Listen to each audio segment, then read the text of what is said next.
semuanya ada yang absen, hadir semua? Hadir. Oke, jadi sebelum kita mulai pembelajaran kita, ada baiknya kita berdoa terlebih dahulu. Silakan keluarlah sedikit. Sebelum mulai pelajaran, sebaiknya kita berdoa menurut agama kepada masing-masing. Doa mulai.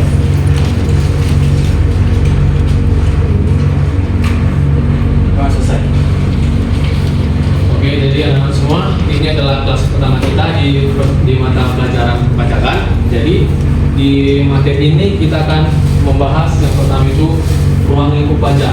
Nah, ruang lingkup pajak ini masih basic aja. Jadi Bapak mau di metode pembelajaran kita kali ini kita santai aja. Kalau Bapak bertanya, anak-anak semua menjawab, dan kalau anak-anak ada pertanyaan, Bapak menjawab. Oke?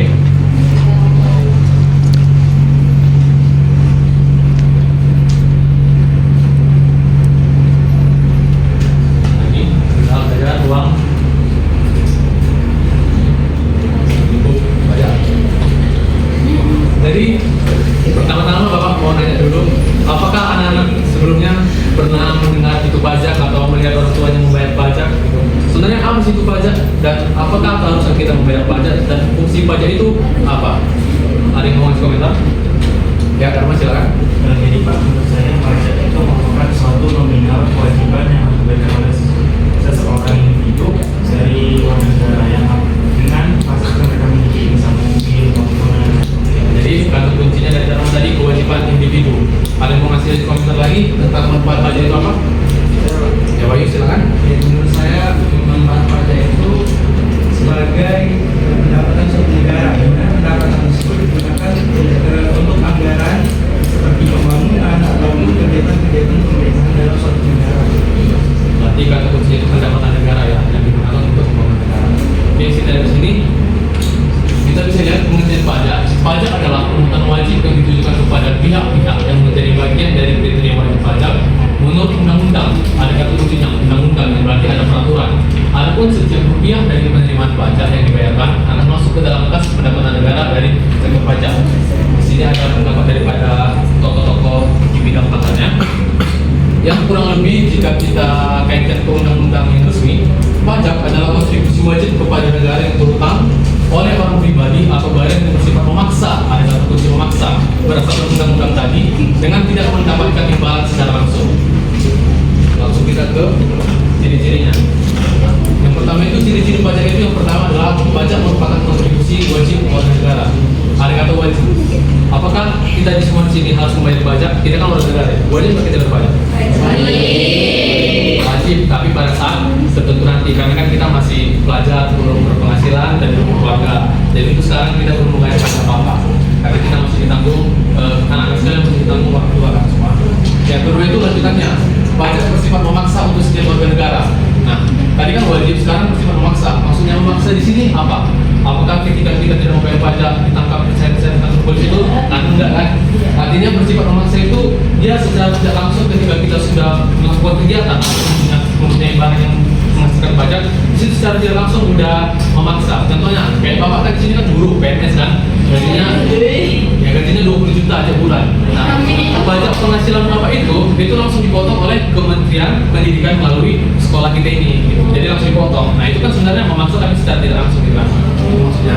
Yang ketiga itu warga negara tidak mendapat imbalan langsung. Nah, maksudnya itu kalau kita bergeser ke bidang ekonomi ya, ada istilah give and receive, beri dan terima, yang artinya ketika kita memberikan uang mungkin kita menerima barang atau jasa. Dan di sini pajak itu tidak langsung ada imbalan gitu. Kita membayar pajak, nggak serta-merta negara memberikan langsung sama kita. Yang bisa kita rasakan itu secara tidak langsung, contohnya fasilitas, ada lampu jalan yang bisa kita nikmati, jalan tol, itu semua hasil dari pembayaran pajak. Dan selanjutnya ciri pajak itu ada berdasarkan undang-undang, yang artinya itu bersifat resmi itu. Kita tidak bisa melawan pajak, itu sudah ada ketetapan langsung dari negara. Selanjutnya manfaat dan fungsi pajak. Di sini pajak memiliki manfaat yang besar bagi masyarakat, seperti subsidi untuk rakyat, pembangunan sumber daya manusia, dan hal lainnya yang berhubungan dengan kepentingan masyarakat umum. Yang pertama adalah fungsi pajak, fungsi anggaran atau budgeter. Ada kata fungsi anggaran. Jadi pajak ini sebagai salah satu pemasukan negara yang paling besar, yang artinya pendapatan negara itu digunakan kembali untuk membayar ataupun melakukan aktivitas negara seperti pembangunan, seperti yang dikatakan Ayu tadi. Yang kedua itu ada fungsi mengatur atau regulasi. Yang artinya di sini pajak itu bisa mengatur regulasi pembelanjaan negara. Dan yang ketiga itu ada fungsi pemerataan atau distribusi. Misalnya di suatu daerah ada ketimpangan sosial, di Jakarta ekonominya tinggi, di Palembang misalnya ekonominya rendah. Nah, pajak ini bisa dialokasikan untuk Palembang supaya Jakarta dan Palembang itu bisa merata gitu, tidak ada ketimpangan sosial. Yang keempat ada fungsi stabilisasi. Kalau anak-anak pernah dengar inflasi atau deflasi, nah salah satu instrumen fiskal itu adalah pajak. Dengan menggunakan pajak, kalau misalnya dia deflasi menaikkan pajak, kalau dia inflasi kurang lebih seperti itu. Selanjutnya ada jenis-jenis pajak. Di sini ada pajak langsung, yang artinya dia secara berkala dia dipotong seperti yang Bapak kasih tadi. Yang kedua itu ada pajak tidak langsung, yang artinya ketika dia melakukan kegiatan tertentu aja, baru dia ada pajaknya. Yang kedua itu berdasarkan instansi pemungut, ada pajak negara dan pajak daerah. Contoh pajak negara itu seperti ini, yang dia semua sama rata, aturan-aturannya di setiap daerah. Ada pajak penghasilan, PPN, pajak penjualan barang mewah, PBB dan biaya lain. Yang kedua itu pajak daerah, contohnya itu yang di daerah itu beda-beda ya pajaknya, seperti pajak kendaraan, pajak biaya cukai rokok dan lain sebagainya. Dan berdasarkan subjek dan objeknya. Subjek berarti yang dibayar pajaknya itu subjeknya, seperti Bapak pajak penghasilan, subjeknya Bapak yang bayar pajak.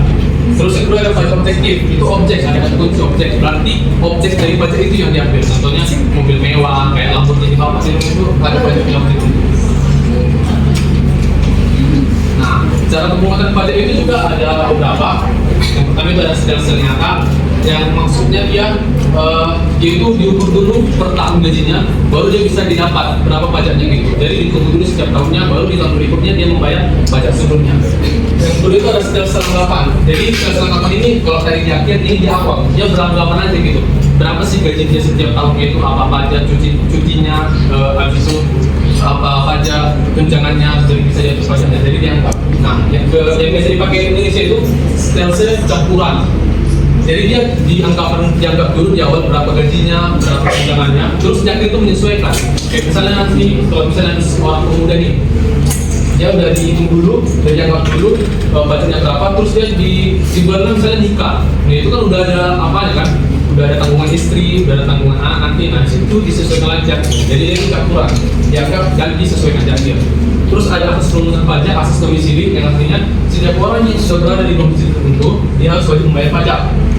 Mau itu boleh kalau misalnya dia ke Indonesia, misalnya dia udah beli ataupun menggunakan hotel, itu kan udah domisili Indonesia, harus membayar pajak.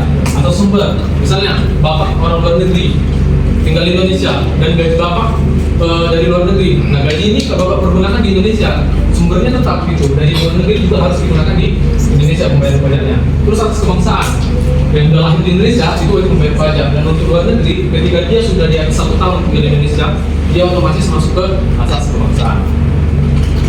Ya, itulah materi yang singkat yang secara umum tentang pajak untuk bekal kalian di pertemuan selanjutnya di pertemuan pertama ini. Apakah ada pertanyaan?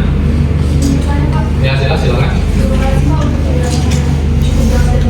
Di sini saya mau bertanya Pak, dari contoh tersebut, dari contoh pajak tersebut, apa sih contoh konkret nyata dari manfaat pajak dalam skala besar? Dalam skala besar, contoh konkretnya tadi bagus ya. Sekarang lagi masa tahun pemilu demokrasi gitu. Kalian tahu nggak sih partai-partai itu dapat uang dari mana? Dari mana aja?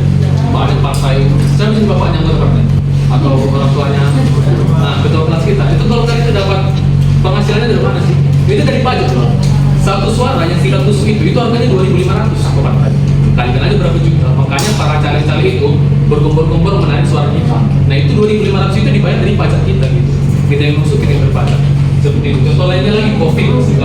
Nah, itu kan ada subsidi itu bagi UMKM atau masyarakat yang kurang mampu dan bagian kesehatan. Itu subsidi itu semua dari pajak yang kita bayar. Gitu ya, saya lah. Jadi gimana? Cukup? Baik. Apakah ada pertanyaan lain? Oke, Bapak rasa cukup ya. Jadi mungkin inilah materi yang bisa Bapak sampaikan di pertemuan pertama ini.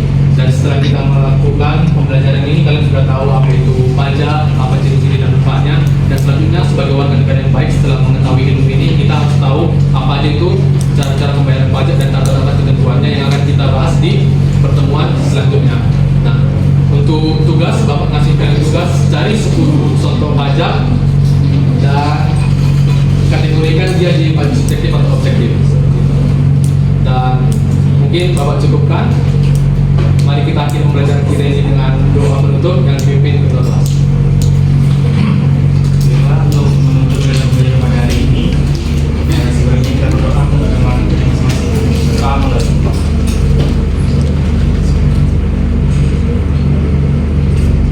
Selesai. Oke, jadi sebelum Bapak meninggalkan ruangan kelas yang berkaitan dengan pembelajaran ini, Bapak mengasih satu quotes sama kita semua. Quotes itu dari Vincent Soekarno yang kurang lebih bunyinya begini: jangan tanyakan apa saja yang negara berikan kepadamu, tapi tanyalah apa saja yang sudah kamu berikan kepada negara. Oke, jadi sekian, salam sejahtera bagi kita semua. Terima kasih.